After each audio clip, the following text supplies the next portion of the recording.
Hello students, welcome to our new class the NAP physics YouTube platform पे। हम अपने BSc fifth semester के quantum mechanics के paper को स्टडी कर रहे हैं, जो कि डिपार्टमेंट स्पेसिफिक कंपलसरी पेपर है। फर्स्ट यूनिट हम लोगों ने इससे पहले तक के क्लासेस में कंप्लीट कर लिया है। आइए हम लोग अपने नेक्स्ट यूनिट को आज के क्लास से स्टार्ट करेंगे। तो चूंकि स्टूडेंट ये इस पेपर का title introduction to quantum mechanics है, तो कुछ बेसिक फंडामेंटल आइडियाज जब आप यहाँ से सीख लेंगे, मे बी दिस सेकंड और थर्ड यूनिट के हाफ ऑफ टर्म को, जब तक हम लोग इक्वेशंस ऑफ मोशंस नहीं सीख लेते हैं इस नए प्रकार के ब्रॉगली वेव के लिए, जिसके बारे में आप लोग फर्स्ट यूनिट में बहुत अच्छे से आप समझ चुके हैं कि एक क्वांटम वेव कहने का तात्पर्य क्या है। क्या वो सामान्य तौर पे जो इलेक्ट्रोमैग्नेटिक वेव होते हैं, जो तरंगे हम लोग समझते हैं, क्या उसी तरीके से है? तो नहीं, वो उससे डिफरेंट है, अलग तरीके की चीज है, जिसको क्वांटम आधार पे lambda is equal to H upon P के तहत डी ब्रॉगली ने परिभाषित किया है। और डिफरेंट डिफरेंट एस्पेक्ट उसके अभी तक के फर्स्ट यूनिट में हम लोगों ने उसकी प्रॉपर्टीज और एनर्जी के टर्म पे हमने सीखा है कि उसके लिए वो किस गति से गमन करेगा, उसके लिए फेज वेलोसिटी क्या होगी, ग्रुप वेलोसिटी क्या होगी, ये है। और हमने ये भी जाना कि वहाँ पे एक कोई पार्टिकल के साथ एक वेव एसोसिएटेड होता है। जब भी कोई पार्टिकल गति करता है, गतिमान कण है, तो उसके साथ साथ हमें एक वेव, जिसको क्वांटम वेव कहें या फिर आप ब्रॉगली वेव कहें, वो एसोसिएटेड होता है। तो आज के इस क्लास में या इस सेकेंड यूनिट में आपके डीएससी के इंट्रोडक्शन टू क्वांटम मैकेनिक्स के पेपर के यूनिट नंबर 2 का जो टाइटल है, वो अनसर्टेनिटी प्रिंसिपल के नाम से आपको एनईपी के आपके सिलेबस में दिया गया है, जिसको हिंदी में हम लोग अनिश्चितता का सिद्धांत कहते हैं। अनसर्टन, कोई चीज अनसर्टन है तो इसका क्या एस्पेक्ट है, क्या इसके कंसेप्ट है, और क्या ये ब्रॉडर वर्ल्ड, क्वांटम वर्ल्ड में क्या इम्पैक्ट ये रखता है, नेचर के साथ इसका क्या रिलेशन है, फिजिक्स के साथ क्या एस्पेक्ट ये देता है, ये सारे चीज़ों को पढ़ने का प्रोस्पेक्टिव इस यूनिट 2 में रखा गया है। तो थोड़ा सा क्विकली हम लोग इस सिलेबस को रिवाइज करेंगे। ये यूनिट थोड़ा छोटा है, ज़्यादा क्लासेस नहीं लगेंगी हमको इसको कवर करने में, और एग्जाम ओरिएंटेड क्या चीज़ है, क्या इसके लिए इंपॉर्टेंट है, वो सारी चीज़ें भी हम लोग डिस्कस करते चलेंगे। तो सबसे पहले हम लोग जानेंगे कि आखिर इस यूनिट 2 में क्या क्या सिलेबस दिया गया है। तो देखिए student, Heisenberg uncertainty principle, uncertainty relation involving canonical pairs of variable. दो संयुग्मी राशियों के समूहों के लिए अनिश्चितता का सिद्धांत क्या होता है, पहले तो उसको जानेंगे यहाँ पर कि बेसिक फंडा ही क्या है, कि अनिश्चितता सिद्धांत कहने का तात्पर्य क्वांटम फिजिक्स में होता क्या है। Experiments for the verification of uncertainty principal, तो यहाँ तक जो लिखा है अनसर्टेनिटी, हाइजेनबर्ग अनसर्टेनिटी प्रिंसिपल का ये जो सेक्शन है, जो ब्रैकेट में लिखा है, ये छोटे मार्क्स से क्वेश्चन को कवर करेगा, 2 marks 4 marks objectives. Experiment for the verification of uncertainty principles भी छोटे मार्क्स से क्वेश्चंस को कवर करेगा। Mathematical derivation of uncertainty principle for one dimensional wave packet, यहाँ से ये जो है mathematical derivation of the uncertainty principle for the one dimensional wave packet, it's ये बड़े मार्क्स के क्वेश्चन को कंटेंट करेगा, और 100% चांस है कि आपके फाइनल ईयर के सेमेस्टर के पेपर में आएगा ही आएगा, ये तय है कि mathematical derivation of uncertainty principle for the one dimensional wave packet. याद रखेंगे, यहाँ वन डायमेंशनल वेव पैकेट की बात कर रहे हैं। बाद में जब आप एडवांस क्वांटम मैकेनिक्स पढ़ेंगे तो वहाँ पे 3 डायमेंशनल और मल्टी डायमेंशनल वेव पैकेट के बारे में भी स्टडी करेंगे, बट हमारे सिलेबस में only one dimensional wave packet के बारे में, या फिर जिसको हम लोगों ने Gaussian wave packet first unit में पढ़ा है, उसके बारे में बात करेंगे। और उसके बाद फिर applications and consequence of uncertainty principal, ये जो टॉपिक लिखा है applications and consequence of the uncertainty principle, ये अपने आप में बहुत छोटा एक लाइन लिख दिया है, लेकिन इसके अंदर बहुत सारे टॉपिक्स हैं। हमें अनसर्टेनिटी प्रिंसिपल की हेल्प से वो कौन कौन से फिजिक्स के रूल्स हैं, कौन कौन से क्लासिकल फिजिक्स के सिचुएशंस हैं जिसको क्वांटम मैकेनिक्स डीपली एक्सप्लेन कर सका, उसके कुछ 5-7 पॉइंट होते हैं जिसको अपन को डिटेल में यहाँ पे पढ़ना है। तो बेसिकली अगर बड़े क्लासेस की बात करूँ तो 2 और 3 क्लास में ये यूनिट कंप्लीट हो जाएगा। तो उसी दृष्टिकोण को रखते हुए हम आज के क्लास में यहाँ पे बढ़ेंगे। आज हम क्या क्या जानेंगे, आज हम जानेंगे कि भाई ये Heisenberg uncertainty principle quantum mechanics के पॉइंट ऑफ व्यू में होता ही क्या है, और हम जानेंगे कि अनसर्टेनिटी प्रिंसिपल का मैथमेटिकल डेरिवेशन जो कि वन डायमेंशनल वेव पैकेट के लिए क्या होता है उसको निकालेंगे। नेक्स्ट क्लास में मैं एक्सपेरिमेंट और उसके एप्लीकेशंस वाले सेक्शन को कवर करूंगा। ठीक है, तो सिलेबस का इंट्रोडक्शन हो गया। मैं क्यों हर बार हर यूनिट में सिलेबस को आपको बताता हूँ, क्योंकि भाई आप जो भी किताबें यूज करेंगे वो आइडेंटिकल आपके एनईपी के सिलेबस के अकॉर्डिंग नहीं बनी है, उसमें इससे एक्स्ट्रा अननेसेसरी चीजें भी दी गई होंगी। आप अगर अपने नॉलेज को बूस्टअप करना चाहते हैं तो जरूर वहाँ पे पढ़ाई करें, लेकिन अगर एग्जाम ओरिएंटेड वे की बात करूँ तो हमें सिर्फ इस लिखे हुए सिलेबस के साथ इस पर्टिकुलर यूनिट 2 के लिए स्टक्ड रहना है और इसी से ही क्वेश्चन आएगा, इससे बाहर के क्वेश्चंस आपके सिलेबस में नहीं पूछे जाएंगे। कुछ चीजें हिडन है वो तो है यहाँ पे, जैसे application and consequence of uncertainty principles में नाम नहीं लिखा है, मतलब ये 5-7 चीजों को हमको इसके अंदर पढ़ना पड़ेगा। चलिए चलिए आगे बढ़ते हैं हम लोग हमारे, आखिर ये अनसर्टेनिटी प्रिंसिपल होता क्या है और क्या क्वांटम मैकेनिक्स का कहना है। ओके स्टूडेंट, तो बेसिक इंट्रोडक्टरी फॉर्म में जब भी आएगा तो आपको कैसे लिखना है, कितना लिखना है, उसके अकॉर्डिंग अपन इस चीज़ों को समझते जाते हैं। और क्लासिकल फिजिक्स और क्वांटम मैकेनिक्स का क्या तात्पर्य है यहाँ पे, तो इससे पहले तक के क्लासेस में आप लोगों ने ग्रुप वेलोसिटी पढ़ लिया है और फेज वेलोसिटी पढ़ लिया है, पार्टिकल के बारे में जान लिया है, उसकी एनर्जी के बारे में जान लिया है, उसके साथ साथ एक वेव एसोसिएटेड होता है जिसको ब्रोगली वेव बोलते हैं, उसके बारे में जान लिया है। समझते हैं कि अनसर्टेनिटी या अनिश्चितता कहने का तात्पर्य क्या है। क्लासिकल फिजिक्स जो कि न्यूटोनियन मैकेनिक्स है के अनुसार, यदि किसी वस्तु की वर्तमान स्थिति मतलब उसका पोजीशन अगर आपको पता हो और वेग अगर आपको ज्ञात है, उसकी गति अगर आपको ज्ञात है, तो उसका भविष्य पूरी तरीके से बताया जा सकता है। कहने का तात्पर्य है कि यदि आप किसी पार्टिकल को देख रहे हैं और वो कितनी गति से अपनी वर्तमान स्थिति में परिवर्तन कर रहा है, ये तो गतिमान वस्तुओं के लिए है। ठीक, अगर आप दोनों चीजों को फाइंड कर सकते हैं, जैसे चलती हुई ट्रेन, आप बोलते हैं कि एक ट्रेन है जो चल रही है 100 किलोमीटर पर आवर की स्पीड से, तो अभी से 1 घंटे बाद वो एक पर्टिकुलर जगह से, जो भी आप पॉइंट डिफाइन कर लीजिए कि अगर आप रायपुर में है तो उससे 100 किलोमीटर की दूरी पे वो पाया जाएगा, तो आप उसकी भविष्य को पूरी तरह से बता सकते हैं कि भाई उस ट्रेन की पोजीशन इस प्लेटफॉर्म पे इतनी थी और वो इतनी गति से गति कर रहा था, इसलिए इस पर्टिकुलर आगामी समय पर वो यहाँ पर उपलब्ध होगा। सिमिलरली अगर मैं नॉन फिजिकल चीज़ों के बारे में बात करूँ, तो अगर आपको एक व्यक्ति के बारे में पता है कि उसकी एज आज 20 ईयर के अराउंड है और आप जानते हैं कि वो हर साल 1 साल उसकी उम्र में बढ़ते चले जाता है, तो 20 साल बाद उसकी स्थिति क्या होगी, इसके बारे में भी आप अनुमान लगा सकते हैं। बहुत सारे चीज़ों के बारे में, तो फिजिकल पार्टिकल्स जिसके पोजीशंस और वेलोसिटी आपको क्लियरली पता हो, तो उसके फ्यूचरिस्टिक आउटकम्स को आप फाइंड कर सकते हैं, उसके सिचुएशंस के बारे में स्टडी कर सकते हैं। ये क्लासिकल फिजिक्स बोलता है। मतलब जो स्थूल स्तरीय पार्टिकल है, मैक्रोस्कोपिक नॉट माइक्रोस्कोपिक, स्थूल स्तरीय कहने का मतलब है जिसको छू के देख के आई से, या जो मीडियम रेंज के इंस्ट्रूमेंट्स हैं, मेजरेबल इंस्ट्रूमेंट, माइक्रोस्कोप, उन सब से आप उसको इजिली फाइंड कर सकते हो, देख सकते हो, उसको हम लोग बोलते हैं मैक्रोस्कोपिक। तो मैक्रोस्कोपिक स्तर पर किसी गतिमान कण की किसी समय पर हम स्थिति और उस स्थिति पर कण के मोमेंटम मतलब वेलोसिटी के अमाउंट, उसके संवेग को यथार्थता से मापा जा सकता है क्लासिकल मैकेनिक्स के अकॉर्डिंग इन स्थूल स्तरीय और मैक्रोस्कोपिक स्तर पर। परंतु सूक्ष्म स्तरीय स्तर पर, माइक्रोस्कोपिक लेवल पर, यदि आप अणु परमाणु के लेवल पर चले जाते हैं, यदि आप पार्टिकल्स के पैमानों पे चले जाते हैं, तब हम कण की स्थिति और उसके संवेग मतलब मोमेंटम को यथार्थता पूर्वक एक साथ शुद्धता से नहीं नाप सकते। ये लिमिटेशन है क्लासिकल फिजिक्स की, कि when you go in the microscopic level, you are not able to calculate or find exact position and momentum of the particle at any time। तो इस प्रकार किसी सूक्ष्म कण, जैसे कहने के लिए उदाहरण के लिए हम इलेक्ट्रॉन ले लेते हैं, कि स्थिति, पोजीशन और मोमेंटम संवेग को एक ही समय पर मनचाही सटीकता सटीकता या फिर आर्बिटरी प्रिसिशन के साथ एक साथ नापा नहीं जा सकता। एक राशि की अनिश्चितता कम करने पर दूसरी की अनिश्चितता बढ़ जाती है। यही हाइजेनबर्ग के अनिश्चितता का सिद्धांत है। तो क्या यहाँ तक से आउटपुट निकल के आया कि भाई माइक्रोस्कोपिक लेवल पर आप किसी पार्टिकल के लिए उसकी पोजीशंस और मोमेंटम को एक साथ क्लियरली नहीं नाप सकते। ये प्रकृति का मूल नियम है। अब इसके बारे में अपन समझने की कोशिश करेंगे आगे चल के।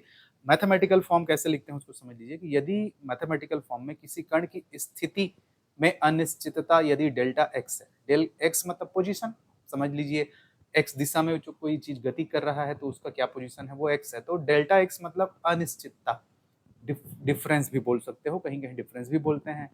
और संवेग में अनिश्चितताओं का जो गुणनफल है वह एक न्यूनतम मान से कम नहीं हो सकता। जो अनिश्चितताओं का गुणनफल है एक न्यूनतम मान से कम नहीं हो सकता। मैथमेटिकली हाइजेनबर्ग के अनसर्टेनिटी प्रिंसिपल को delta x into delta P is not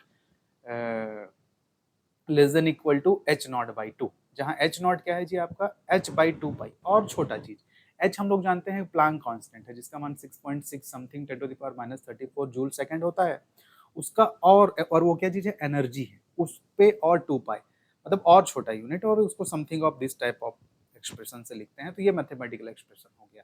तो यहाँ तक आपने क्या जाना कि माइक्रोस्कोपिक लेवल पे, छोटे पार्टिकल्स के लेवल पे हम किसी भी कण की पोजीशन को, उसकी स्थिति को, और साथ ही साथ उसके संवेग को, मतलब संवेग कहने का मतलब क्या है जी, गति की मात्रा को एक साथ शुद्धता पूर्वक नहीं नाप सकते। यही हाइजेनबर्ग की अनिश्चितता का सिद्धांत कहलाता है। Mathematically it is delta x dot delta P is not less than equal to H not by two, where H not is a related to Planck constant. H not का मतलब होता है एच बटे 2 पाई, और छोटी कांस्टेंट है। थोड़ा सा इसको प्रैक्टिकली एग्जांपल से समझने की कोशिश करते हैं। यहाँ तक परिभाषा आपने समझ लिया, जान लिया। क्वांटम वर्ल्ड एग्जांपल क्या है इसका, और कैसे इस चीज को आप समझ सकते हैं अपने डेली लाइफ के एग्जांपल से, उसके बारे में बात करेंगे। जैसे कोई ऑब्जेक्ट, इलेक्ट्रॉन जो होता है बहुत छोटा पार्टिकल होता है, जिसे देखने के लिए आपको, मतलब कोई भी चीज आप कैसे देख पाते हो, मतलब आपके आंखों में किसी भी चीज का प्रतिबिंब बनता है, आप उसकी इमेज को देख पा रहे हो, उसका कंसेप्ट क्या है? कंसेप्ट ये है कि इमेज बनने का जो कंसेप्ट ये होता है कि प्रकाश की किरणें किसी वस्तु से टकरा के आपके आंख में प्रवेश करती हैं, और आपके आंख में जो लेंस लगा है उससे वो कंसंट्रेट होके आपके आई के रेटिना पे एक बिंदु पर उस वस्तु का प्रतिबिंब बनाती हैं, और आप फिर उस पर्टिकुलर चीज को देख पाते हो। यही कंसेप्ट है, 10th क्लास से हम लोग पढ़ते आ रहे हैं ह्यूमन आई के स्ट्रक्चर के बारे में, और साथ ही साथ उसके बाद आप लोगों ने जो ऑप्टिक्स पढ़ा होगा, जिसमें आप लोग माइक्रोस्कोप के बारे में, टेलीस्कोप के बारे में पढ़ा होगा, जिसमें और हम लोग लेंसेज के कॉम्बिनेशन से दूर की वस्तुओं को या छोटी वस्तुओं को बड़ी करके देखने के लिए। तो सीधा सीधा कंसेप्ट है कि प्रकाश किरणें कहीं पे चलती हैं और उस वस्तु से टकरा के उसकी इमेज को कहीं पे बनाती हैं। तो इलेक्ट्रॉन तो बहुत छोटा पार्टिकल है, उसको आप नग्न आंखों से नहीं देख सकते, बहुत छोटा पार्टिकल है। तो हम लोग ये जानते हैं क्वांटम मैकेनिक्स के अकॉर्डिंग कि जो फोटोन से मिलके ही तो प्रकाश बनता है, जो फोटोन से मिलके प्रकाश बनता है। तो इलेक्ट्रॉन चूंकि बहुत छोटा कण होता है, जिसे देखने के लिए अगर मैं उसमें प्रकाश डालूं, लाइट डालूं, मतलब मैं फोटोन डालूंगा, तो फोटोन भी एक कण है क्वांटम मैकेनिक्स के अकॉर्डिंग, और फोटोन का उपयोग करेंगे जिससे कि यदि छोटे तरंग दैर्ध्य, मतलब हाई एनर्जी फोटोन को, मतलब तरंग दैर्ध्य छोटा है मतलब आवृत्ति बहुत ज्यादा है, आवृत्ति बहुत ज्यादा है मतलब उसकी एनर्जी भी बहुत ज्यादा है फोटोन की। तो हम हमारे जो क्लासिकल मैकेनिक्स के अकॉर्डिंग अगर मैं कहूँ कि अगर आप कोई चीज को देख रहे हो, मतलब सिंपल चीज है कि उससे भी फोटोन टकरा के आपकी आंख में प्रवेश कर रहे हैं और प्रतिबिंब बन रहा है। तो यदि कोई हाई एनर्जी फोटोन का प्रयोग करोगे कि वो इलेक्ट्रॉन से जाए और टकरा के आपकी आंख में प्रवेश करे या इंस्ट्रूमेंट में प्रवेश करे, तो आपको उसकी स्थिति पता चलेगी, उसकी पोजीशन के बारे में आप उसको देख पाओगे। बट होता क्या है कि फोटोन तो खुद अपने आप में एनर्जी लेके चलता है, और जैसे ही वो इलेक्ट्रॉन से टकराता है अपनी एनर्जी उसको दे देता है। उसकी एनर्जी को पाकर इलेक्ट्रॉन जिस पोजीशन पे था उस पोजीशन से हट जाता है, दूसरी जगह पे चले जाता है, मतलब मोमेंटम प्राप्त कर लेता है। मतलब हम उसकी पोजीशन को सही तरीके से नहीं माप पाएंगे। अगर हम लोग कितना भी छोटे वेवलेंथ का फोटोन उसकी ओर भेजें उसके पोजीशन को फाइंड आउट करने के लिए, तो उसको तो वो फोटोन उस इलेक्ट्रॉन से टक्कर लग के वो अपनी एनर्जी उसको ट्रांसफर कर देता है, और वो जहां पर है वहां से तुरंत हटकर दूसरे जगह चले जाता है। उस दूसरे जगह को खोजने के लिए यदि और फोटोन भेजोगे, दूसरे एंगल से भेजोगे, वो टकरा कर फिर दूसरी तरफ चले जाएगा। आप लोग इससे पहले के क्लासेस में जो कॉम्पटन इफेक्ट के बारे में पढ़े हैं, हम लोगों ने फोटो इलेक्ट्रिक इफेक्ट के बारे में पढ़ा है कि भाई इलेक्ट्रॉन से जब भी कोई फोटोन टकराता है तो अपनी आधी एनर्जी को काइनेटिक एनर्जी बनाने में, आधी एनर्जी को उसके उसके बॉन्ड से तोड़ने में लगा देता है। कॉम्पटन इफेक्ट क्या है? लो एनर्जी एक्सरे के रेडिएशन के साथ अगर किसी प्रकार का फोटोन पार्टिकल टकराता है तो वो दो दिशाओं में प्रतिक्षिप्त हो जाता है, मतलब किसी एक जगह पे स्थिर वो रह ही नहीं पाएगा, हम उसकी स्थिति को देख ही नहीं पाएंगे। कहने का तात्पर्य है कि यदि स्थिति में अनिश्चितता बढ़ेगी तो उसके मोमेंटम में अनिश्चितता कम होगी, और यदि मोमेंटम में अनिश्चितता बढ़ेगी, ऊपर एरो है, तो उसकी स्थिति में अनिश्चितता कम होगी। और कुछ एग्जांपल्स मैं आपको समझाता हूँ डेली लाइफ एग्जांपल से।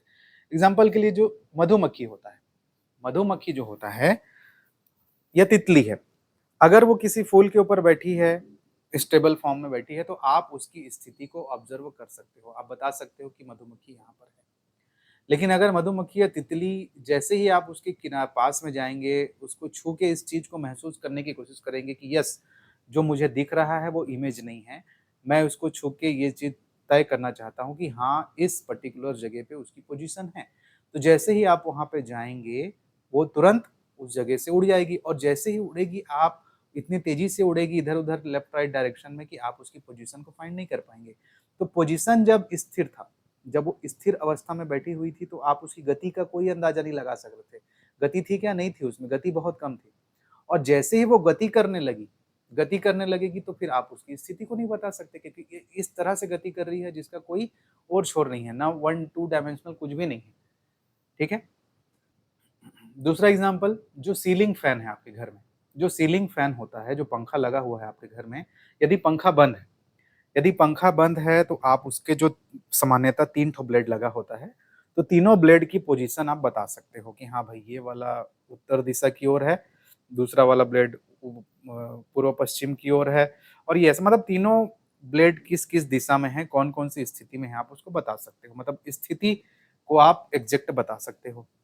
फैन जैसे ही गति करने लगेगा, जैसे ही घूमने लगेगा, आपको उन पत्तियों की जो स्थिति है वो ब्लर दिखाई देगी। आप एग्ज़ैक्ट नहीं बता सकते कि वो पहली पत्ती कहाँ पे है, दूसरी पत्ती कहाँ पे है, तीसरी पत्ती कहाँ पे है। तो पोज़ीशन फाइंड करना टफ हो गया जब वो मूव करने लगा।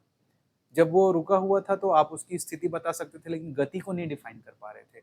तो दोनों में से एक साथ दोनों चीज़ को नहीं डिफाइन कर पा रहे हो, ठीक? और एग्ज़ाम्पल जैसे क्वांटम वर्ल्ड में अगर हम लोग देखें जिसके आधार पे 2 मूवीज़ बनी हैं फ्लैश और सोनिक जिसके बारे में पहले भी मैंने आप लोगों को बताया था कि फ्लैश जब तेज़ी से घूम रहा है, तेज़ी से चल रहा है या कोई व्यक्ति है या आप ही अपने आप को महसूस कीजिए कि आप फ्लैश की तरह बहुत तेज़ी से दौड़ रहे हैं।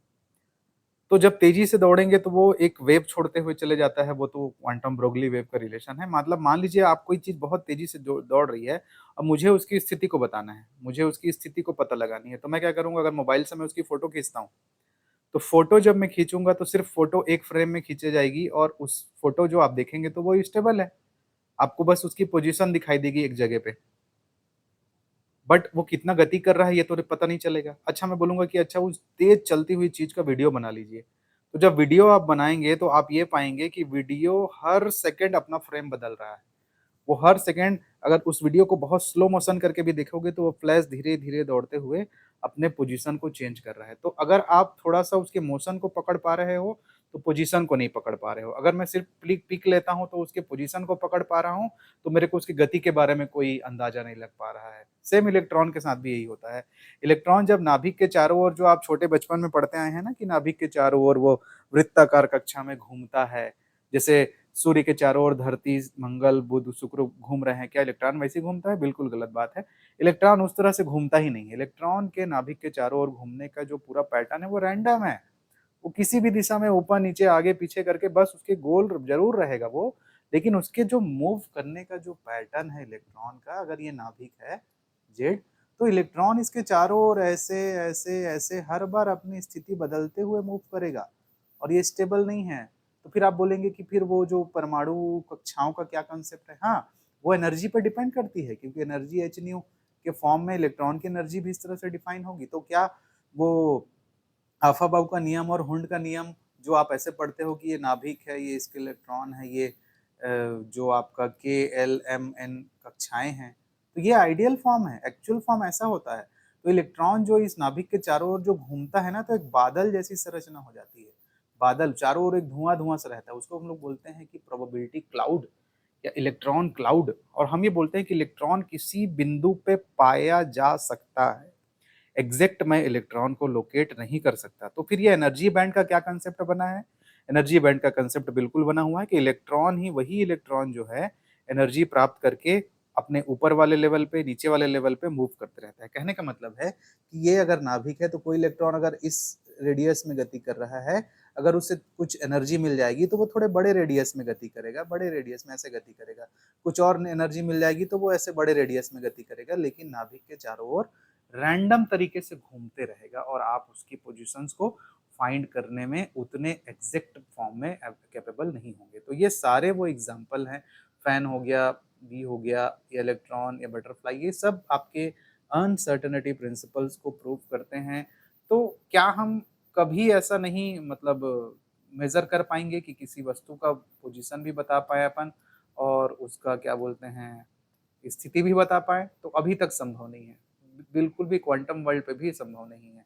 तो भी एक कुछ रिलेटिविटी के कंसेप्ट में कुछ ये क्या बोलते हैं थ्योरी आई कि भाई मान लीजिए कोई वस्तु यदि प्रकाश की गति से गति गमन कर रहा है, प्रकाश की गति से गमन कर रहा है तो उसका फोटो खींचने वाला कैमरा भी प्रकाश की गति से अगर गमन कर रहा है, तो फिर वो तो स्टेबल फॉर्म में उसका पीक ले पाएगा।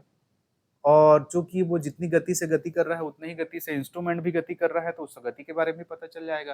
तो ये भी चीज़ पॉसिबल नहीं हो पाती, क्योंकि इस तरह से अगर आप सोचें कि कोई पार्टिकल लाइट की स्पीड से गति कर रही है और उसको पकड़ने वाला, उसको कैप्चर करने वाला इंस्ट्रूमेंट भी लाइट की गति से गति कर रहा है, और फिर वो इसके पोजीशन और उसकी गति मोमेंटम को फाइंड करने की कोशिश करता है, तो उस कंडीशन में गति करने वाले इंस्ट्रूमेंट के ऊपर में रिलेटिविटी लग जाता है। रिलेटिविटी लग जाता है और उसके लिए फिर टाइम कंस्ट्रक्शन और लेंथ कंस्ट्रक्शन लग जाएगा। मतलब यदि लाइट की गति से आप गमन करोगे तो आपके लिए समय का कोई परिभाषा नहीं रहेगा, आपकी घड़ी रुक जाएगी और लंबाई आपकी संकुचित हो जाएगी, मतलब आप एक बिंदुकार वस्तु हो जाएँगे, मतलब उस पर्टिकुलर वस्तु का अस्तित्व नहीं है। मतलब प्रकृति ये बोलती है कि लाइट की गति से गमन करने वाला कोई भी चीज़ इस पृथ्वी पे या इस यूनिवर्स में अभी तक की साइंटिफिक खोज के आधार पे उपलब्ध नहीं है। वो एग्ज़िस्ट ही नहीं करती। अगर आप लाइट की स्पीड के 99% स्पीड से भी गमन करते हैं, तो भी आपके ऊपर रिलेटिविटी के concept, time dilation, length contraction ये सब लग जाएगा और उस तरह के ऑब्जेक्ट का कोई अस्तित्व ही नहीं रह पाएगा। ऐसा कोई मोबाइल कैमरा इस तरह से एग्ज़िस्ट ही नहीं करेगा। तो क्या इससे रिज़ल्ट निकल के आता है कि भई हम नहीं नाप सकते। किसी भी पर्टिकुलर वस्तु के लिए पोजीशन और उसके मोमेंटम को एक साथ नहीं नापा जा सकता। यदि आप मोमेंटम अच्छे से नाप पाएँगे तो पोजीशन नहीं नाप पाओगे, यदि आप पोजीशन अच्छे से नाप पाओगे तो मोमेंटम नहीं नाप पाओगे। यही हाइजेनबर्ग की अनिश्चितता का सिद्धांत है। थोड़े से और कंक्लूजन्स के बारे में चलते हैं और साइंटिफिकली क्या इस पे और चीज़ें हैं उसको जानेंगे। तो क्या है मेन कंक्लूजन क्या है कि प्रकृति स्वयं किसी कण की स्थिति और संवेग को एक साथ पूरी निश्चित होने नहीं देती। ये प्रकृति का क्या है जी, मौलिक नियम है, फिजिक्स का फंडामेंटल रूल है कि नेचर किसी भी चीज के पोजीशन और मोमेंटम को एक साथ निश्चित होने नहीं देती। तो इलेक्ट्रॉन किसी ग्रह की तरह निश्चित कक्षा में नहीं घूमता है, अर्थात हम केवल यह बता सकते हैं कि इस क्षेत्र में इलेक्ट्रॉन की मिलने की संभावना है, सबसे सर्वाधिक है। जिस क्षेत्र को इलेक्ट्रॉन क्लाउड बोलते हैं या फिर हम उसको क्या बोलेंगे, प्रोबेबिलिटी क्लाउड कहते हैं। और हम ये मान के चलते हैं कि उस प्रत्येक पार्टिकल इलेक्ट्रॉन के साथ जिससे वो गमन करता है, जिसके साथ चूंकि वो माइक्रोस्कोपिक लेवल का है, इसलिए उसके साथ एक वेव भी रहेगा जिसको हम लोग ब्रॉगली वेव बोलते हैं। तो हम उस पर्टिकुलर इलेक्ट्रॉन के साथ एक वेव फंक्शन एसोसिएटेड मानेंगे, जिसको साइन से डिनोट करते हैं, जिसके बारे में पहले के क्लासेस में भी मैंने आपको इंट्रोडक्शन दिया है। और फिर इस वेव फंक्शन की ही प्रोबेबिलिटी की गणना करेंगे, प्रोबेबिलिटी के पूरे स्टैटिस्टिक्स को लगा के उस इलेक्ट्रॉन का को वेव पैकेट के कहीं बिंदु पे पाए जाने की संभावना हम निकालते हैं। हम एग्जैक्ट इलेक्ट्रॉन को लोकेट नहीं कर सकते, हम नहीं बता सकते। तो ये सिद्धांत वो अभी आगे आएगा, वेव फंक्शन वगैरह के बारे में जब आप पढ़ोगे तो मैथमेटिकल इक्वेशंस वगैरह बनाएंगे तो उसमें समझ में आएगा। तो वेव फंक्शन क्या है, डी ब्रोगली वेव के साथ जुड़ा हुआ एक चीज है, जो पहले क्लासेस में भी आप लोगों को मैंने इंट्रोडक्शन फॉर्म में बता दिया था। तो हाइजेनबर्ग ने जब इस चीज को ढूंढा तो उनका तो यही कहना है कि भाई पोजीशन मोमेंटम हम नहीं नाप सकते, कितना भी आप कर लीजिए।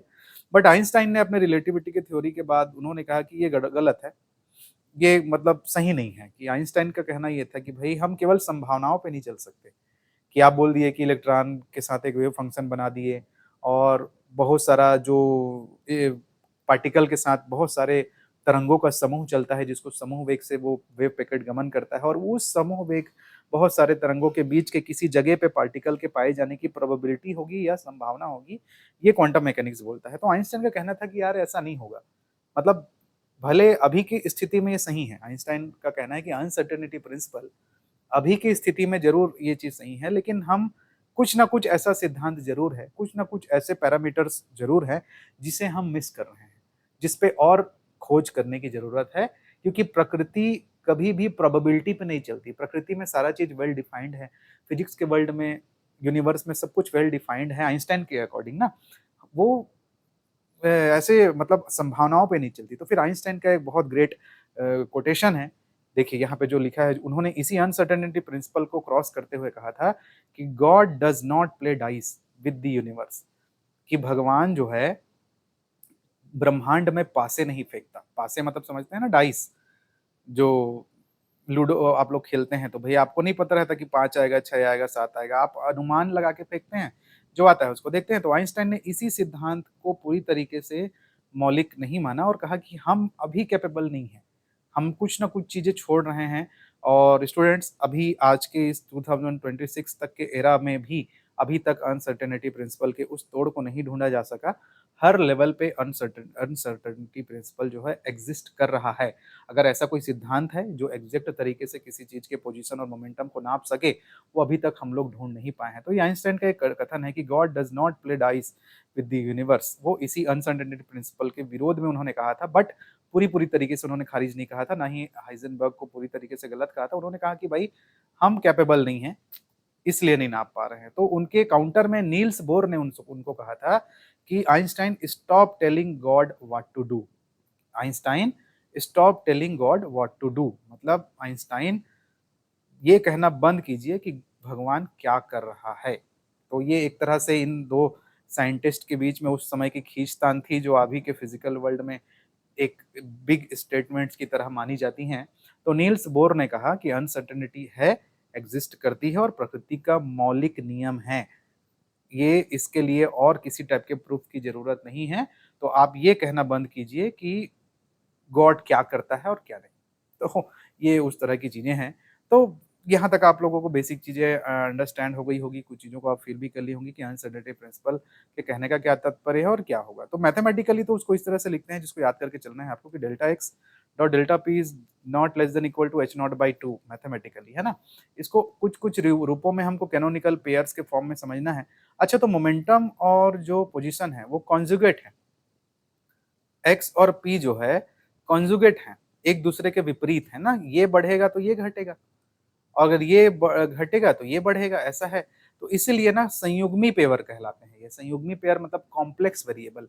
जैसे कोई चीज यदि वेव फंक्शन साइन है तो इसका संयुग्मी क्या होगा, इसके ऊपर ऐसा स्टार लगा देते हैं। तो इन दोनों के कॉम्बिनेशन से कंप्लीट स्पेस बनता है, इन दोनों के कॉम्बिनेशन से कंप्लीट स्पेस बनेगा। भाई किसी पार्टिकल के लिए पोजीशन और मोमेंटम को मिलाओगे तब जाके उसके जो एक्चुअल सिचुएशंस के बारे में पता चलेगी। तो संयुग्मी राशियां मतलब जो एक दूसरे से रिलेटेड हैं, लेकिन एक के बढ़ने से एक घटेगा, एक घटने से एक बढ़ेगा। तो ये उस तरह के पेयर्स के लिए है, जैसे यहाँ पे एग्जांपल पोजीशन और मोमेंटम का है।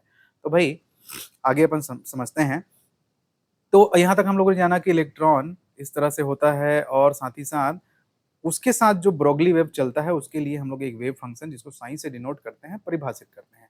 मतलब क्या रिजल्ट निकल के आया कि भाई परमाणु आकार के जो कण होंगे, जो छोटे कण होंगे, उनके लिए जो स्थिति x या संवेग p के संभावित मान, जिसको प्रोबेबल मान या फिर मीन मान बोलिए, मध्य मान निकालिए, या फिर प्रत्याशित मान एक्सपेक्टेशन वैल्यूज के टर्म पे उसकी बारे में अनुमान लगाया जाता है। ऐसा नहीं कि ये आपका कोऑर्डिनेट ज्योमेट्री है, मूल बिंदु है, एक्स अक्ष है या वाई अक्ष है और इलेक्ट्रॉन यहाँ पर है तो यहाँ से यहाँ तक 1 और 2, एक्स अक्ष के निर्देशांक उसके 2 और 0 हैं, और वाई अक्ष के निर्देशांक उसके 1 2, तो ऐसा 0 और 2 है, तो ऐसा 2 2 इसका कोऑर्डिनेट, तो ऐसा नहीं।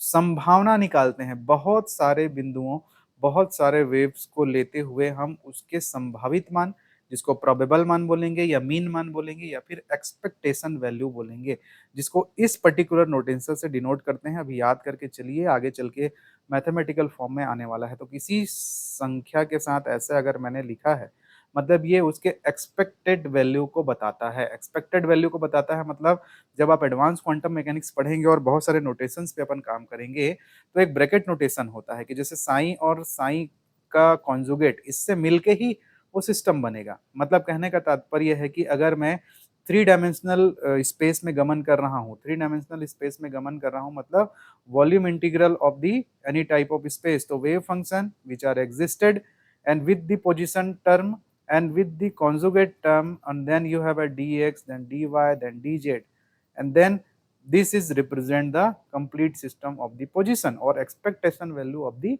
position. Suppose I calculate for the x square और momentum p, तो उसके लिए भी इस तरह के ही इंटीग्रल्स को आगे चल के मेरे को सॉल्व करने हैं। तो ये फिजिकली क्या चीज बता रहा है वो आपको फील होना चाहिए कि भाई सिस्टम, उसका कॉन्जुगेट और जिस चीज की बात कर रहे हैं उसको मिला के ही आपका सिस्टम बनेगा, और ये एक संभावना है, ये एक प्रोबेबिलिटी है, और इसका मान कितना होना चाहिए, 1 होना चाहिए, क्योंकि किसी भी घटना के घटित होने की प्रायिकता कितनी होती है जी, 1 होती है, कंप्लीट 1 कंप्लीट इस तरह से मिलेगा। तो आगे आएंगे जब हम लोग उस दिशा में तो जाएंगे। अभी यहाँ पर आपको ये जानना है कि जब भी ऐसा आए लिखे, ऐसा लिखे मतलब expectation value of position, expectation value of momentum, आगे चल के जब आप बहुत हायर क्लासेस में जाएंगे तो इसको इस तरह से लिखा जाता है, इसको अलग नोटेशंस कहा जाता है, वो मे बी आप लोग हायर इस सेमेस्टर में तो नहीं है, इसको जो केट नोटेशन, ब्रैकेट नोटेशन बोलते हैं, इसी इंटीग्रल को लिखने का एक तरीका है, सीखेंगे आगे। तो यहाँ तक भाई ये हो गया। अब कुछ कैनोनिकल पेयर्स छोटे क्वेश्चंस में पूछा जाता है कि जैसे एक तो हम लोग जान गए कि पोजीशन और मोमेंटम के मल्टीप्लिकेशन के टर्म में किसी भी अनसर्टेनिटी का जो मान होता है ऐसे होता है h0/2। तो कुछ और फॉर्म भी हैं एनर्जी और टाइम के पदों में, तो उसको भी देखते हैं कि अनिश्चितता का सिद्धांत ऊर्जा तथा समय के पदों में कैसे होगा in terms of energy and time. तो हम लोग जानते हैं कि कोई पार्टिकल यदि गति कर रहा है, किसी वेग से चल रहा है, तो वेग का मान होता है डेल्टा एक्स बटे डेल्टा टी, डी एक्स बटे डी टी, विस्थापन में परिवर्तन की दर। तो यहाँ से अगर डेल्टा एक्स का मान निकालूं तो v इंटू डेल्टा टी, ठीक, यानी मिल जाएगा। अब कोई पार्टिकल गति कर रहा है तो उसकी गतिज ऊर्जा कितनी होगी जी, अगर स्थितिज ऊर्जा नहीं है, सिर्फ गतिज ऊर्जा है, तो E is equal to 1/2 mv²। अगर मैं डिफरेंशियल फॉर्म निकालूं इसका, तो मतलब अवकलन कर दूं एक बार, तो delta E is equal to 1/2 m, तो कांस्टेंट है, 2v, v² का 2v इंटू डेल्टा v आएगा, तो 2v जो होगा उससे ये 2 कट जाएगा, तो उसको कटा दिया गया है, तो m बचेगा, v बचेगा और डेल्टा v बचेगा, ठीक। तो delta E is equal to m into delta v into delta v। तो ये जो m और डेल्टा v है, ये मिलके तो संवेग बन जाएगा। संवेग का क्या तात्पर्य होता है, द्रव्यमान और जो उसके वेग में जो मान है उसका, तो अगर परिवर्तित मान है तो डेल्टा p कहला जाएगा ये, और ये v है। तो यहाँ से अगर मैं डेल्टा p का मान निकालना चाहूँ तो delta p is equal to delta E by V यहाँ से। अब अगर अनसर्टेनिटी प्रिंसिपल के आधार पर delta x into delta p करूँ तो मेरे को v into delta T into delta E बटे वी, तो v कट जाएगा, तो डेल्टा ई इंटू टी मिलेगा। मतलब एनालॉगस फॉर्म में कि जैसे हम लोग अभी तक जानते आए हैं कि भाई जो delta x into delta P होता है वो not less than equal to h0/2 होता है, तो सिमिलरली जब आपने ये निकाला तो ये मिला, तो भी ये भी आपके h0/2 के बराबर या फिर उससे उसका मान उससे कम होगा। तात्पर्य क्या है कि भाई यदि डेल्टा ई ज्यादा है, डेल्टा ई ज्यादा है मतलब एनर्जी में अनिश्चितता है, तो डेल्टा टी कम होगा, समय बहुत कम होगा। यदि डेल्टा टी ज्यादा है, यदि समय बहुत ज्यादा लग रहा है, समय में अनिश्चितता ज्यादा है, समय में अनिश्चितता ज्यादा है, तो डेल्टा ई कम होगा, ठीक। कहने का मतलब है कि समय में, याद रखेंगे कई स्टूडेंट इसको समय और ऊर्जा समझ लेते हैं, लेकिन इसमें डेल्टा ई और डेल्टा टी लगा है, मतलब अनिश्चितता। अनिश्चितता कम है कहने का क्या तात्पर्य है स्टूडेंट, वो निश्चित ज्यादा है। अनिश्चित कम है कहने का मतलब है निश्चित ज्यादा है, मतलब टाइम परफेक्टली डिफाइन कर पा रहे हो, टाइम परफेक्टली डिफाइन कर पा रहे हो तो एनर्जी ज्यादा होगी, ये ध्यान दीजिए यहाँ पे ना, एनर्जी ज्यादा है। ये अनिश्चितता कम है मतलब समय की निश्चितता ज्यादा है, मतलब टाइम डिफाइंड है तो एनर्जी आपका अधिक है। इसलिए जो पार्टिकल अपने हायर एनर्जी लेवल पे ज्यादा समय तक रुकते हैं, जितना समय तक रुकेगा उसकी एनर्जी उतनी ही ज्यादा होती है। हम लोग पढ़ते हैं इलेक्ट्रॉनिक्स में, कोई अपने चालन बैंड को छोड़ के वैलेंस बैंड में चला गया और यहाँ पे जितने समय तक रुका रहेगा फिर वापस आएगा, तो जितने समय तक रुका रहेगा उसकी एनर्जी उतनी ज्यादा होगी, मतलब डेल्टा टी का मान कम है, इसलिए डेल्टा ई का मान आपको ज्यादा मिलता है। तो ये उस चीज को बताता है अनिश्चितता का सिद्धांत। तो ये एक इस फॉर्म में अगर समय और टाइम के पदों में आपको समझाने को कहा जाए तो ऐसा आप बताएंगे। तो यहाँ से कंक्लूजन भी निकला, ये निकला जो इसका कंक्लूजन भी है यहाँ पर कि भाई आपको क्या मिला, इससे यह निष्कर्ष निकलता है कि यदि कोई कण जो है आपका किसी ऊर्जा अवस्था में बहुत अधिक समय तक रहे, मतलब डेल्टा टी जो आपका ये उल्टा हो जाएगा ना, बहुत अधिक समय तक रहे मतलब ये अनिश्चित है, तब उस अवस्था की ऊर्जा जो है अधिक यथार्थता से नापी जा सकती है, उसकी ऊर्जा में अनिश्चितता कम रहेगी। अधिक समय तक रहे एक ही मतलब है, तात्पर्य आप समझ लीजिए, कम ज्यादा नोटेशन से मतलब नहीं है। उस चीज को अनुभव करने की कोशिश करिए कि यदि ज्यादा समय तक है तो ऊर्जा को अधिक यथार्थता से नापा जा सकता है, क्योंकि ऊर्जा में अनिश्चितता कम होगी। ऊर्जा में अनिश्चितता कम होगी मतलब स्थायी रूप से वो आप उसकी एनर्जी को मेजर कर पाएंगे। तो ये एक टर्म पूछा जाता है। और एक प्रकार है इसका लिखने का, कोणीय स्थिति और कोणीय संवेग के पदों में अनिश्चितता का सिद्धांत in terms of angular position and angular momentum. कि कोई पार्टिकल यदि अराउंड मोशन कर रहा है किसी जगह से, तो भाई ये यहाँ पे जो बनता है वो एंगुलर वेलोसिटी का कॉन्सेप्ट आता है, ठीक। और ओमेगा गति से अगर वो गति कर रहा है इस तरह से जिसमें दोनों वेग इंक्लूडेड हैं, तो कैसे आप इसके स्थिति और एंगल के फॉर्म में अनिश्चितता को प्रदर्शित करेंगे। तो भाई यदि डेल्टा फाई मेरा, जैसे इसको फाई से डिनोट कर दे, जैसे डेल्टा फाई मेरा एंगुलर पोजीशन में अनिश्चितता है, कोणीय स्थिति में अनिश्चितता है यदि, और डेल्टा जे जो है एंगुलर मोमेंटम में अनिश्चितता है। तो इन दोनों को पहले कैलकुलेट करते हैं कैसे कैसे आएगा। तो चूंकि मैं जानता हूं कि किसी भी वृत्ताकार गति करते हुए ऑब्जेक्ट के लिए केंद्र पे बनाया गया कोण चाप की लंबाई बटे त्रिज्या के बराबर होता है, तो मान लेता हूं कि यहाँ से यहाँ तक जो दूरी चला है वो डेल्टा एक्स है, यही चाप की लंबाई है, और इसकी त्रिज्या आर होगी ना इस वृत्ताकार पाथ की। तो फिर delta phi is equal to del X बटे डेल आर होगा, चाप की लंबाई बटे त्रिज्या की परिभाषा से। तो डेल्टा एक्स का मान निकालूंगा तो आर इंटू डेल्टा फाई मिलेगा। सिमिलरली जो एंगुलर मोमेंटम होता है, एंगुलर मोमेंटम होता है वो त्रिज्या और मोमेंटम में के मल्टीप्लिकेशन के बराबर होगा, कि उस डायरेक्शन से वो कितना रोटेशन हो रहा है। वो ये बेसिक बेसिक फार्मूले है ना मैकेनिक्स वगैरह वाले में जो आते हैं। तो delta J is equal to R dot delta P. तो डेल्टा पी का मान अगर मैं निकालूं तो डेल्टा जे बटे आर, और जब आप नॉर्मल अनसर्टेनिटी प्रिंसिपल के according delta x into delta P calculate करोगे तो R delta phi delta J बटे आर, आर आर कटेगा, delta J into delta phi. तो जैसे हम लोग जानते हैं कि delta x dot delta P जो है एच नॉट बाई टू के इक्वल लेस देन होता है, तो फिर delta J dot delta phi भी एच नॉट बाई टू के बराबर होगा या लेस देन होगा। तो ये एक कंक्लूजन है, छोटे फॉर्म में है। तो यहाँ तक इसी को बोलते हैं conjugate pair, canonical pair. Canonical pair कहने का मतलब है कि यहाँ पे जो कैनोनिकल पेयर है आपका वो एनर्जी और टाइम है, एक कैनोनिकल पेयर हमारा पोजीशन और मोमेंटम है, एक कैनोनिकल पेयर हमारा एंगुलर मोमेंटम और हमारा एंगुलर पोजीशन है। तो यही आपके सिलेबस में लिखा हुआ है, देखिए यहाँ पर अगर आप इस चीज को जाने कि uncertainty relation involving canonical pair of variable. तो यही दो तीन चीजें हैं, ठीक है। अब हम लोग सीधे मूव करते हैं हमारे mathematical derivation of uncertainty principle for the one dimensional wave packet. ये बड़े मार्क्स में आएगा, 10 नंबर में आना तय है। हाँ, कि हर यूनिवर्सिटी के इस 5th सेमेस्टर के पेपर में बड़े मार्क्स में रहना ही है इसको, क्योंकि सिलेबस में उतनी ज़्यादा चीज़ें लिखी ही नहीं है। तो अब हम मूव करेंगे इस पे कि एक्सपेरिमेंटल डेरिवेशन कैसे निकालेंगे, कैसे उस चीज़ को प्रूव करेंगे। वन डायमेंशनल वेव पैकेट के लिए बार बार बोल रहा हूँ, हमारे सिलेबस में सिर्फ वन डायमेंशनल वेव पैकेट के बारे में कहा गया है, और एक्सपेरिमेंट और एप्लीकेशन को नए क्लास में हम कवर करेंगे। तो ये बड़ा मार्क्स का क्वेश्चन मैं आगे कवर करने वाला हूँ कि भाई वन डायमेंशनल वेव पैकेट के लिए ये जो देखिए हेडिंग लिखा हुआ है कि Heisenberg uncertainty principle form de Broglie wave concept. कि डी ब्रोगली वेव कॉन्सेप्ट के साथ क्या होता है उसको समझाइए बोलेगा पेपर में, या तो आपके सिलेबस में जैसे लिखा है। सिलेबस में कैसे लिखा है जी, mathematical derivation of uncertainty principle for the one dimensional wave packet. तो दोनों का कहने का तात्पर्य एक ही है, को सिद्ध कीजिए ऐसा करके पेपर में आएगा, प्रूफ कीजिए करके। तो आपको फिर ये सारी चीजें यहाँ पर बनानी है और सॉल्व करना है। तो देखिए जरा आपको एक डायग्राम बनाना है, ये डायग्राम मैंने पहले क्लासेस में भी बनाया है। ये कैसे बना है जी कि यदि हमारे पास दो ठो तरंगे हैं, ठीक, दो तरंगे हैं इस तरह से, और उनके कॉम्बिनेशन से हम इनके मध्य में जो अध्यारोपण होगा, एक तरंग ये है, ये समीकरण 1 समझ लीजिए इसको, और एक तरंग ये है, ये समीकरण 2 समझ लीजिए इसको।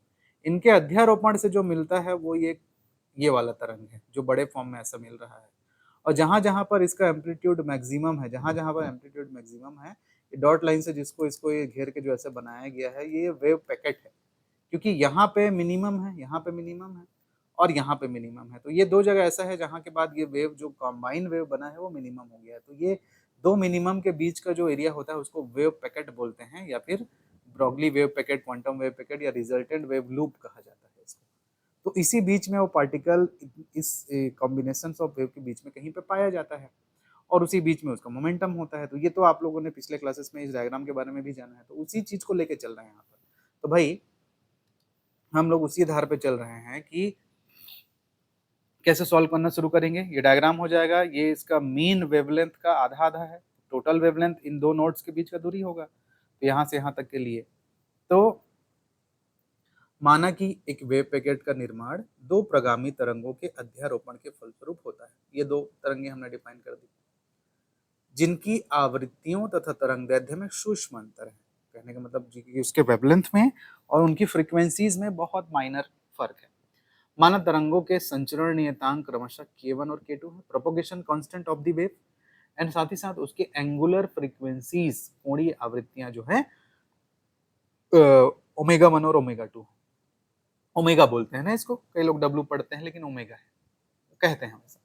तो मान लेते हैं हम लोग पहले तरंग का समीकरण y1 is equal to a cos omega 1t minus k1 of x, दूसरे तरंग का समीकरण psi2, ये psi1 ये psi2 a cos omega 2t minus k2 of x। यहाँ पर ओमेगा 1 बटे k1 अगर करोगे इससे लेके, तो इसका आपको फेज वेलोसिटी मिलेगा पहले तरंग का, क्योंकि फॉर्मूला ये होता है ना ओमेगा बटे के, याद रखिएगा पिछले यूनिट में आपने सीखा है। ओमेगा 2 बटे k2 करेंगे तो इस वाले तरंग के लिए आपको फेज वेलोसिटी मिलेगा। अब हमारा काम क्या करना है जी, इन दोनों को जोड़ के अध्यारोपण करना है। सिंपल है, psi1 प्लस psi2 अध्यारोपण के फलस्वरूप। तो ये कॉस वाला टर्म और ये कॉस वाला टर्म जुड़ गया। किसी किसी बुक में साइन वाला भी लेके बनाता है, कोई फर्क नहीं पड़ेगा, मेन कंसेप्ट आपको वैसे ही चलना है। तो ये कॉस, ये वाला दोनों में से एक कॉमन है स्टूडेंट, और ये कॉस कॉस वाला फॉर्मूला है, cos C plus cos D लगा लोगे इसमें, cos C plus cos D लगा लोगे तो cos C plus D by two, cos C minus D by two, ये सारा चीज वहां पे लगेगा। तो वो स्टेप्स मैंने यहाँ पे कम किए हैं क्योंकि इतना आपको यहाँ पे अंडरस्टैंड होना चाहिए। तो फिर वो क्या आएगा, 2 cos C plus D by two into cos C minus D by two, ऐसा करके जो चीजें आएंगी, ठीक। तो उसको जब अरेंज करोगे आप, तो ये पूरा सी है, देखिए ये पूरा डी है, ठीक। तो जब आप इनको कंबाइन करके लेके आएंगे तो कुछ इस तरह से पद मिलेंगे आपको, ऐसे वाले यहाँ पे। जब इन दोनों को जोड़ेंगे आप, फिर बटे 2 2 करेंगे, तो जब इन दोनों को घटाएंगे और बटे 2 करेंगे तो कुछ इस तरह का पद मिलेगा आपको, और कुछ इस तरह का पद मिलेगा, कुछ इस तरह का पद मिलेगा। वो आप लिख के देखिए अगर अपने आपके पास, जब भी एग्जाम में लिखें तो इतना लिखें। तो फिर उससे कॉम्बिनेशन से हमको क्या मिलेगा कि 2a cos omega t minus k x, जहाँ ओमेगा ये है ना, कंफ्यूज नहीं होंगे, ओमेगा 1 प्लस ओमेगा 2 बाई 2, और के एक्स मतलब के कहने का मतलब है k1 plus k2 by 2। Similarly del omega कहने का मतलब है ओमेगा 1 माइनस ओमेगा 2, जहाँ पे माइनस आएगा उसको डेल ओमेगा बोलेंगे, और डेल के कहने का मतलब है k1 माइनस k2। तो अरेंज जब हम लोग इसको कर देंगे, तो जैसे ये तरंग थी तो a cos इतना, तो ये cos जैसा दिखने वाला ये वाला टर्म तो आया है इसमें, ये वाला, और उसके बाद जितना एक्स्ट्रा आया है, जैसे ये 2a के साथ ये पूरा, ये उसका आयाम कहलाएगा, किसका, इस बड़े वाले वेव का, इस बड़े वाले वेव का, जिसमें ये छोटी छोटी चीजें डिफाइन किए गए हैं जोड़ने के बाद। तो फिर क्या मिलेगा आपको, बनने वाला वेव लूप किससे चलेगा जी, समूह वेग से चलेगा, जिसका group velocity vg d omega बटे dk से प्रदर्शित होता है। समूह वेग का सूत्र आप पढ़ चुके हैं पहले। तो उस पर्टिकुलर हमारे वेव का जो कॉम्बिनेशन से बना, वो इस तरह से लिखा जाएगा कि 2a cos del omega by 2t minus del k by 2x into cos omega t minus k x. ये देखिए यहाँ लिखा गया है ना, ये cos omega t minus k x, और जो बचता है वो एम्पलीट्यूड है। तो उसका जो आयाम होगा, इस बनने वाले वेव का जो मैक्सिमम एम्पलीट्यूड वाला जगह होगा, वहीं पे पार्टिकल्स के पाए जाने की प्रायिकता होगी। ये आगे और यूनिट पे पहुंचेंगे, प्रोबेबिलिटी वाला जब सेक्शन चालू होगा तो और समझ में आएगा। लेकिन चित्र से तो ये समझ में आ रहा है कि जहां पे एम्पलीट्यूड ज्यादा है उसी वहीं पे वो पार्टिकल हो सकता है, पाया जा सकता है। तो भाई यहाँ पर इस परिणामी तरंग का आयाम जो है इतना है, ये वाला टर्म जो है, ये वाला इतना, ये देखिए लिखा है, जो कि डॉट लाइन से प्रदर्शित किया जाता है हमारे इसमें, ये वाला देखिए, ये ऐसे डॉट लाइन से प्रदर्शित किया जा रहा है दोनों तरफ से। इस प्रकार कण की स्थिति तरंग पैकेट में कहीं भी हो सकती है, क्योंकि तरंग का पूरा पैकेट चल रहा है। एक कण के साथ कई सारे तरंगों का समूह होता है, पिछले यूनिट में आपने इस चीज को पढ़ा है।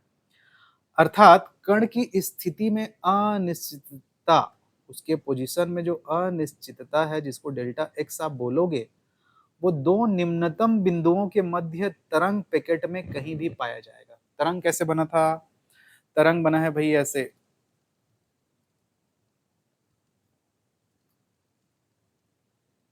कुछ इस तरह से। तो ये मिनिमम वाले पॉइंट है, यहाँ पे वो कहीं ना कहीं क्रॉस कर रहा है, मिनिमम है, और यहाँ पर वो कहीं क्रॉस कर रहा है तो मिनिमम है। तो मिनिमम जो होते हैं उसको नोड्स बोलते हैं, नोड्स, जैसे वो सन्नादी वगैरह पढ़ते हैं, नोड एंटी नोड्स बोलते हैं ना। तो यहाँ पे जो वेव का जो पूरा कॉम्बिनेशन बना है, जिस भी तरीके से आप बना लें, कण इसी बीच में कहीं पे पाया जाएगा, यहीं पर कहीं पाया जाएगा। और अगर पोजीशन वाइज इसका कोऑर्डिनेट x1 बोल दूं, इसका कोऑर्डिनेट x2 बोल दूं मैं, तो निम्नतम बिंदुओं के मध्य तरंग पैकेट में कहीं भी पाया जाएगा। It means measurement of the position of the particle is equal to the distance between the two consecutive node. कि किसी भी पार्टिकल के बीच का पोजीशन ज्ञात करना है, मतलब दो बिंदुओं के बीच की दूरी, इस कोऑर्डिनेट के बीच की दूरी और इस कोऑर्डिनेट के बीच की दूरी। मतलब ये जो आयाम का मैक्सिमम समीकरण निकल के आया है, ये पहले बिंदु के लिए भी आपको जीरो देगा, क्योंकि इस बिंदु पे आपको जीरो मिलेगा, और दूसरे बिंदु पे भी जीरो दे रहा है। तो जीरो दे रहा है मतलब वहां पे वो कोई आयाम नहीं है, इस बिंदु पे कोई आयाम है क्या? नहीं है। तो इस पर्टिकुलर जो एक कंबाइंड वेव चल रही है, उसका एम्पलीट्यूड क्या होना चाहिए? वहां पे जीरो होना चाहिए। इसलिए formation for the nodes condition क्या है कि ये जो आयाम है आपका, भाई यहाँ पे आप 2a भी लिख के चल सकते हो ना, लेकिन फर्क नहीं पड़ेगा, कई बच्चे कंफ्यूज मत होइएगा। भाई 2a जीरो हो गया, सीधी सी बात। तो मैं केवल कॉस वाले टर्म पे कंसंट्रेट हूँ, तो मेरा जो आयाम है वो जीरो होना चाहिए। कहाँ पे? जहाँ पे नोड्स बनेगा, यहाँ पर, यहाँ पर। तो उसका क्या कंडीशन है, कहाँ कहाँ जीरो होता है कॉस का जो टर्म है वो? तो 2a cos del omega by 2t minus del k by 2x is equal to zero. तो कहने का मतलब है कि del omega by t 2 minus t minus del k by 2x is equal to कहाँ कहाँ होगा? कॉस का मान 90 पे जीरो होता है, पाई बाई 2 पे जीरो होता है, 3 पाई बाई 2 पे जीरो होता है, डेट डेट करते करते 2n प्लस 1 पाई बाई 2 ऐसे बिंदु हैं जहां पे वो जीरो मिलता है, ऐसा। तो भाई मैं कैसे इसको अब डिफाइन कर सकता हूँ कि यदि मान लेते हैं कि x1 और x2 दो निम्नतम नोड की स्थिति है, वो जो डायग्राम हम लोग बनाए थे ये वाला, ठीक है, चाहे इसको देखें इसको, तो यहाँ का कोऑर्डिनेट यदि x1 है, यहाँ का कोऑर्डिनेट भी x2 है, तो उन दोनों पोजीशंस पे इस सिचुएशन को अप्लाई अगर हम करें तो क्या मिलेगा कि del omega t by 2 minus del k by 2 x1, ये x1 पहले बिंदु के लिए, तो 2n plus 1 pi by 2, 2n plus 1 pi by 2। और देखिए पाई, 3 पाई, 5 पाई, 7 पाई, ऐसा करते करते ना ये ऑड टर्म में चल रहा है। तो पहला नोड यदि पाई बाई 2 पे बना है, तो अगला नोड जो है उसके विषम उस पे बनेगा। तो कैसे बोलेंगे? तो अगला नोड, जैसे यहाँ पर डायग्राम वाइज आपने इस चीज को जाना कि भाई अगर पहला नोड यहाँ पे बना था तो दूसरा नोड यहाँ पे बन रहा है, तो ये वाला जगह ये वाला है, और अगला नोड जस्ट उसके कॉस की प्रॉपर्टी के according del omega by 2 t minus del k by 2 x2 हो जाएगा, ये x2 हो जाएगा, ये x1 है। तो वो जस्ट अगला पद क्या हो जाएगा? 2n प्लस 3 3 का कंसेक्यूटिव फॉर्म में निकलेगा। तो ये इक्वेशन आपको मिल गया। तो दो नोड्स आपको प्राप्त हो गए। अब मेरे को दोनों के बीच का क्या निकालना है जी? पोजीशन निकालना है। मैं पोजीशन में अनिश्चितता ढूंढने की कोशिश कर रहा हूँ, तो बस दूसरे में से पहले को माइनस कर देंगे। तो क्या करेंगे? By subtracting equation second minus 1। भाई स्थिति तो वैसे निकालते हो ना, पोजीशन वैसे निकालते हो, अंतिम माइनस प्रथम। तो दूसरा इक्वेशन का दायां पक्ष और बायां पक्ष दोनों घट जाएगा, तो ये आपने लिख दिया माइनस करके ये, और ये प्लस हो जाएगा, ये आपने लिख दिया और माइनस करके ये ऐसा हो जाएगा। तो यहाँ से स्टूडेंट्स ये तो कट जाएगा, ये वाले टर्म, और यहाँ से ये del k by 2 x1 minus x2 यहाँ से आएगा, इज इक्वल टू आप पाई बाई 2 को कॉमन लोगे तो 2n कटेगा, और 3 में से 1 जाएगा तो 2 बचेगा, और वो 2 से 2 भी कट जाएगा, मतलब पाई बचेगा, ऐसा आएगा। और यदि मैं x1 माइनस x2 का मान निकालना चाहता हूँ तो मैं 2 पाई बटे डेल्टा के लिख लूंगा, और x1 माइनस x2 को ही तो डेल्टा x बोलूंगा, परिवर्तन या स्थिति में अनिश्चितता बोलूंगा, मैं डेल्टा x बोलूंगा। तो x1 माइनस x2 और delta x is equal to my 2 pi by delta k. ये समीकरण नंबर 3 हो गया मेरा। अब डेल्टा p निकालना है, मैं क्या निकालने की कोशिश कर रहा हूँ? अनिश्चितता का सिद्धांत प्रूफ करना है भाई। तो delta x is equal to 2 pi by delta k आया, जो कि समीकरण 3। अब चूंकि मैं जानता हूं कि जो प्रोपोगेशन कांस्टेंट के होता है उसका मान तो 2 पाई बाई लेमडा होता है, ये बेसिक फार्मूला है ना। प्रोपोगेशन कांस्टेंट का जो बेसिक फार्मूला है वो 2 पाई बाई लेमडा होता है। लेकिन चूंकि मैं ब्रॉगली वेव को स्टडी कर रहा हूं और ब्रॉगली वेव के लिए लेमडा तो बराबर एच बटे पी होता है, ये डी ब्रॉगली वेवलेंथ का सूत्र है। डी ब्रॉगली वेवलेंथ जो लेमडा होता है वो एच बटे पी होता है। तो इस पर्टिकुलर समीकरण में लेमडा की जगह यदि मैं एच बटे पी रखूंगा तो ऐसा मिलेगा मेरे को पी बटे एच। और चूंकि मेरे को डिफरेंशियल फॉर्म रखना है, डिफरेंशियल रूप में रखना है, तो अगर मैं डिफरेंशिएशन करूंगा दोनों पक्षों का तो 2 पाई और एच तो कांस्टेंट है स्टूडेंट, तो delta k is equal to 2 pi by h delta p मिलेगा। तो ये डिफरेंशियल फॉर्म हो गया। अब यदि समीकरण 3 में जहां पे डेल्टा के है वहां पे अगर मैं मान रखना चाहूँ, ध्यान देंगे यहाँ पर अगर मैं डेल्टा के का मान रखूं समीकरण नंबर 3 में, तो देखिए delta x is equal to 2 pi by lambda, sorry 2 pi by h, ये वाला मतलब यहाँ पर 2 पाई बाई डेल्टा के, तो डेल्टा के का मान पूरा ये है, तो 2 पाई बटे 2 pi by H into delta P होगा।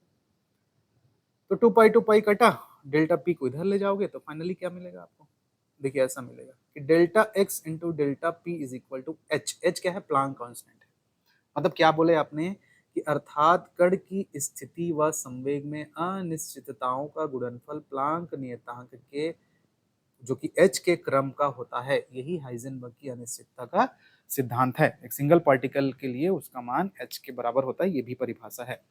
अब चूंकि हमारा तरंग पैकेट में तो बहुत सारे तरंगों का समूह है और बहुत सारे तरंगों का समूह है, इसलिए भारी संख्या में तरंगों के समूह है तो स्थिति और संवेग में जो अनिश्चितता होगी वो थोड़ी सी और कॉम्पैक्ट फॉर्म में होगी, जिसके लिए delta x dot delta P is not less than or equal to 1/2 into h by two pi, जिसको एच नॉट बाई टू के टर्म में डिफाइन किया जाता है। क्योंकि हमारा वेव पैकेट जो है बहुत सारे वेव्स के कॉम्बिनेशन से बना है। अभी तो हम लोग एक का पोजीशन x2 माइनस x1 निकाले हैं, बट ये नंबरस ऑफ छोटे छोटे वेव्स के कॉम्बिनेशन से बना है, जिसके लिए उसकी अनिश्चितताओं के गुणनफल का मान प्लांक कांस्टेंट से थोड़ा और छोटा मिलेगा हमको, लेकिन एच नॉट बाई टू से छोटा किसी भी दो अनिश्चित कॉन्जुगेट राशियों का जो मल्टीप्लीकेशन है वो नहीं हो सकता। ये हाइजेनबर्ग के अनिश्चितता का सिद्धांत बोलता है। तो डेल्टा एक्स डॉट, तब आप ऐसा लिख लेंगे कि भाई चूंकि तरंग पैकेट बहुत सारे तरंगों का समूह होता है, इसलिए भारी संख्या में तरंगों के समूह है तो स्थिति और संवेग में अनिश्चितता जो होगी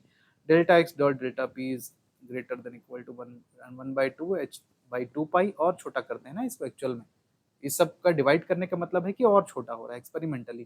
तो delta x dot delta P is not equal to less than h not by two. तो ये फिर आपने अनिश्चितता का सिद्धांत वन डायमेंशनल वेव पैकेट के लिए मैथमेटिकल प्रूफ कर दिया। कहाँ से कहाँ तक बनाना पड़ेगा, कहाँ शुरू होगा, यहाँ से शुरू होगा।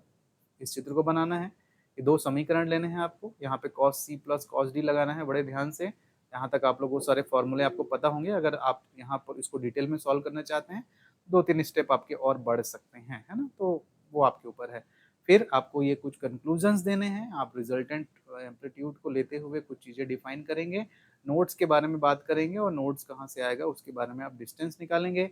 ये सामान्य समीकरण जो cos theta is equal to 0 का जो होता है उसे आपको ध्यान रखना है, जो ट्रिग्नोमेट्री का बेसिक फंडा है, जो 2n+1 पाई बाई 2 पे जाके 0 मिलेगा, और उसको ही दो बिंदुओं के लिए x1 और x2 के लिए आप उसको डिफाइन करेंगे।